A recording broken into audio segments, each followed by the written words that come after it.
Thunder shook the house, a sharp contrast to the stillness within.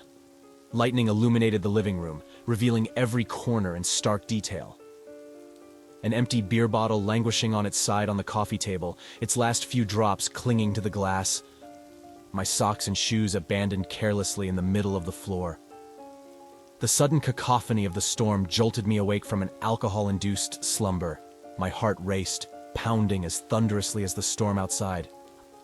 I sat up, disoriented, swinging my legs over the edge of the couch.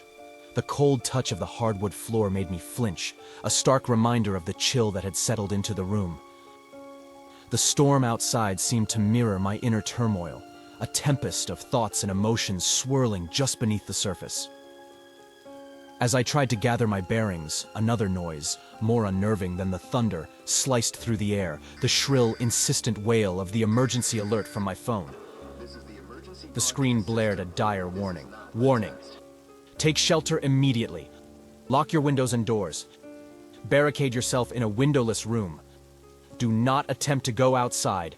Stay inside until you receive an update to this alert.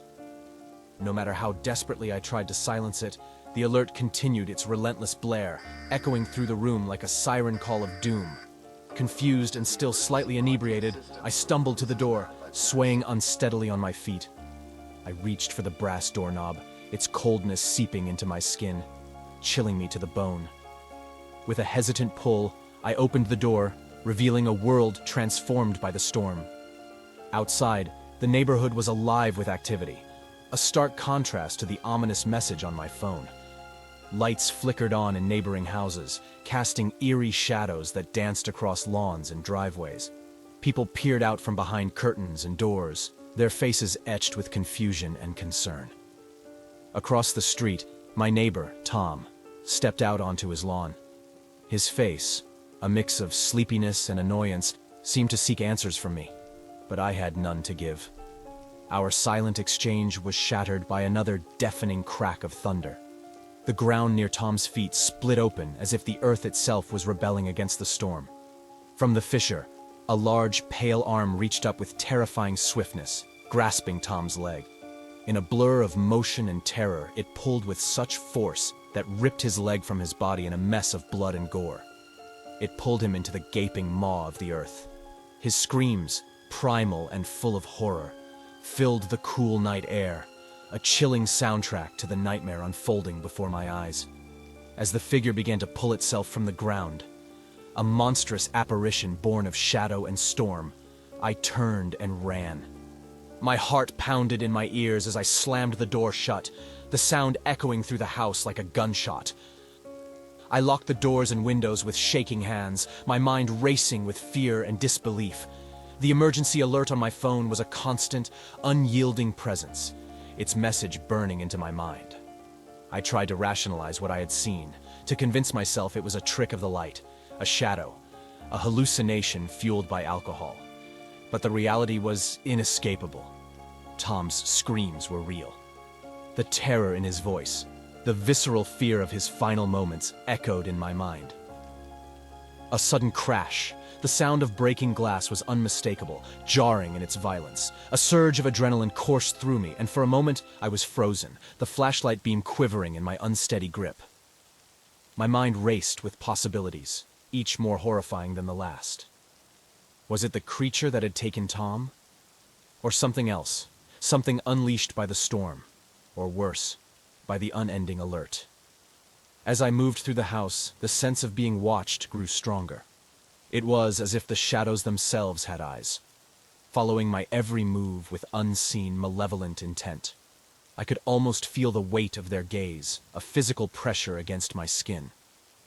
The source of the crash remained elusive, hidden within the labyrinthine layout of my own home. Every corner held potential danger, every closed door a barrier to untold horrors. The tension coiled within me, a spring wound tight with fear and anticipation. Then, a whisper, so faint I thought I had imagined it. A sibilant sound that seemed to slither through the air, winding its way into my ears. I stopped, straining to listen, but there was only the sound of my own ragged breathing and the distant rumble of the storm. The journey through my house became a test of nerves. each step a gamble against the unseen terror that seemed to lurk just out of sight. The oppressive atmosphere, thick with dread, made the air itself feel heavy, difficult to breathe. The flashlight, once a beacon of safety, now felt like a beacon for danger, drawing attention with every sweep of its beam. With each passing moment, the boundary between reality and nightmare blurred, leaving me in a world where fear reigned supreme, a world where the shadows whispered secrets of terror and the unknown. The storm outside raged on, a relentless reminder that I was trapped in a nightmare with no clear end in sight. The alarm continued its unyielding wail, a constant, maddening reminder of the chaos that had engulfed my world. Its piercing blare filled the house, weaving into the fabric of my fear. Each siren-like shriek seemed to vibrate in my bones, a relentless echo of the terror that prowled just beyond my sight. I could no longer deny the chilling truth. I was not alone. The noises I had heard, the breaking glass, the subtle shifts in the shadows, all pointed to an unseen presence sharing this space with me. The realization sent a fresh wave of terror coursing through me, a visceral fear of the unknown entity lurking in the darkness. I needed to find a more secure hiding spot, somewhere I could barricade myself until help arrived, if it ever would. A sudden movement caught my eye. A shadow, darker than the rest, shifted just beyond the edge of the flashlight's beam. I froze, my heart pounding in my chest. Was it a trick of the light or something more sinister? The sound of my own breathing seemed deafening in the silence that followed. I held my breath, listening intently for any sign of movement, any hint of what might be sharing this darkness with me. But there was only the relentless blare of the alarm and the howling of the storm. Gathering my courage, I decided to make my way to the basement. It was the most fortified part of the house, a place where I could lock myself away from whatever horrors lurked in the shadows.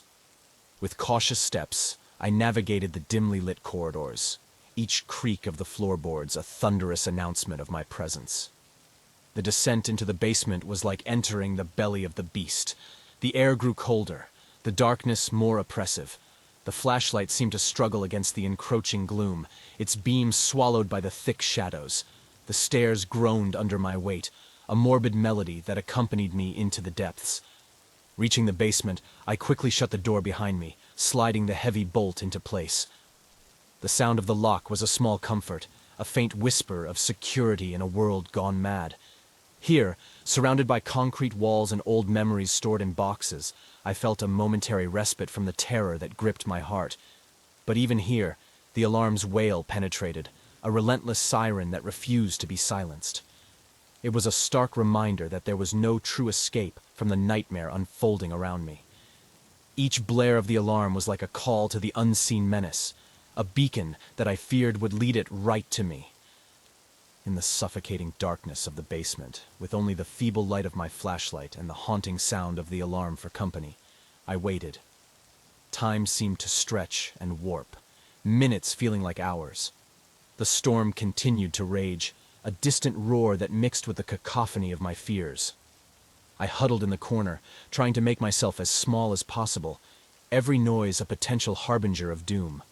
The basement felt like a tomb, sealing me within its cold embrace. The terror was all-encompassing, a tangible entity that filled the room, seeping into every crevice, every shadow. I was alone, yet not alone, sharing this space with something unseen, something that moved in the darkness, just beyond the reach of understanding. And in that darkness, with the alarm's wail as my only companion, I waited, trapped in an endless night, where fear ruled and hope was just a distant memory. In the stifling darkness of the basement, the relentless blare of the emergency alert continued, a never-ending cacophony that gnawed at the edges of my sanity. Its sound was a constant reminder of the inexplicable horror that had upended my world. The air was thick with a palpable sense of dread, each breath a laborious effort in the oppressive atmosphere. The flashlight's beam felt weaker here, struggling against the all-consuming shadows.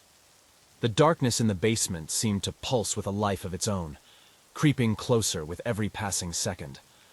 The once familiar boxes and old furniture transformed into grotesque shapes. their outlines blurred and distorted in the dim light. I heard it then, a subtle, almost imperceptible sound that froze my blood, a faint scratching, a whisper of movement that seemed to come from the very walls themselves. My heart raced, pounding in my chest with a frantic rhythm that matched the storm's fury outside. Every instinct screamed at me to flee, but there was nowhere to go, trapped in this subterranean prison. The scratching grew louder, more urgent, as if something or someone was clawing its way through the darkness towards me. The sound echoed through the cramped space, intertwining with the unyielding wail of the alert, creating a symphony of terror. I held my breath, trying to pinpoint the source, but the noise seemed to come from everywhere and nowhere at once. In a moment of panicked clarity, I remembered the old rusty hatch in the far corner of the basement. As the scratching grew more frantic, I made a desperate decision. I had to reach the hatch. It was my only chance. With trembling hands, I aimed the flashlight towards the corner, its beam cutting through the darkness. The light flickered, casting eerie shadows that danced along the walls. Every step felt like an eternity, each creak of the floorboards a thunderous announcement of my presence. As I neared the hatch, a sudden, bone-chilling silence enveloped the room. The scratching stopped. The emergency alert ceased its wailing. Even the storm seemed to hold its breath. In that suffocating stillness, I felt a presence, an unseen entity observing me from the shadows.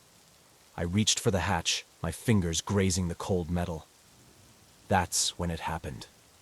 A low, guttural growl resonated through the darkness, a sound so primal and terrifying that it rooted me to the spot. The flashlight flickered once more before dying completely, plunging the basement into an abyss of darkness. In that pitch-black void, the growl morphed into a cacophony of whispers, voices that were not quite human, speaking in a language I couldn't understand. The air grew colder, and I felt something brush against me, a touch as cold as ice, sending a shockwave of terror through my body. I fumbled with the hatch, my fingers slipping on the latch. The whispers grew louder, closer, until they were all around me, inside my head, filling every corner of my mind with unspeakable horror. With a final, desperate effort, I flung open the hatch and stumbled into the night. The storm greeted me with a violent gust, but it was the silence from the basement that was the most terrifying. A silence that was suddenly broken by a sound so chilling, so unearthly, it froze me in my tracks. And in that moment, I realized the true horror was just beginning.